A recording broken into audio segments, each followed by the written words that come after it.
আমি আল্লাহ তাআলার শুকরিয়া আদায় করছি, যিনি আমাদের তরুণ সমাজের নেতৃত্বে জুলাই বিপ্লব সাধন করেছেন এবং স্বৈরাচারকে উৎখাত করে আল্লাহ তাআলা স্বাধীন জীবনের সুযোগ করে দিয়েছিলেন আমাদেরকে, এবং ১.৫ বছর আমরা সেই সুযোগটা ভোগ করেছি। কিন্তু পরবর্তীতে যে সরকার আসলো,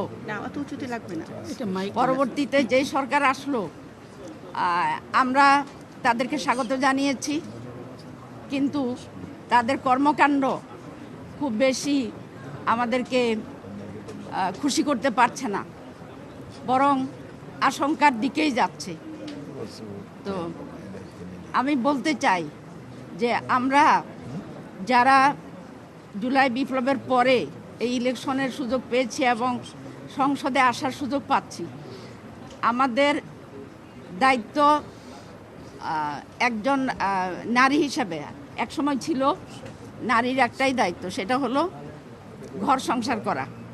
এখন আমাদের দায়িত্ব হলো 3টা: ঘর সংসার, সংসদ এবং রাজপথ। এই 3টা কর্মক্ষেত্রে আমরা ইনশাল্লাহ লড়াই করে যাব।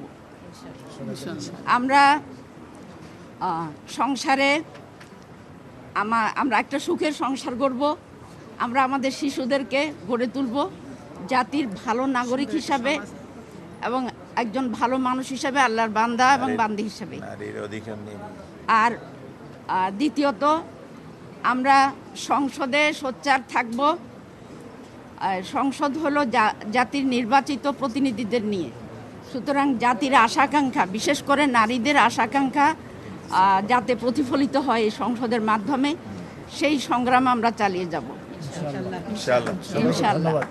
আর তৃতীয়ত, রাজপথ। কখন আমরা রাজপথে নামব?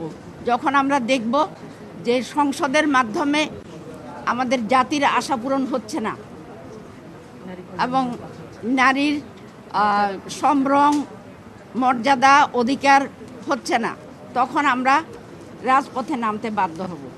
কাজেই প্রিয় ভাই এবং বোনেরা, আপনারা আমাদের জন্য দোয়া করবেন, আমাদের পাশে থাকবেন এবং আমাদেরকে সব ধরনের সহযোগিতা করবেন, যাতে করে বাংলাদেশের অর্ধেক জনগণ যে নারী, এই নারীদের অধিকার যদি সুরক্ষা হয়, নারীদের সম্মান যদি সুরক্ষা হয়, তাহলে আমাদের প্রত্যেকের অধিকার সুরক্ষা হবে, প্রত্যেকের পরিবার সুরক্ষিত হবে।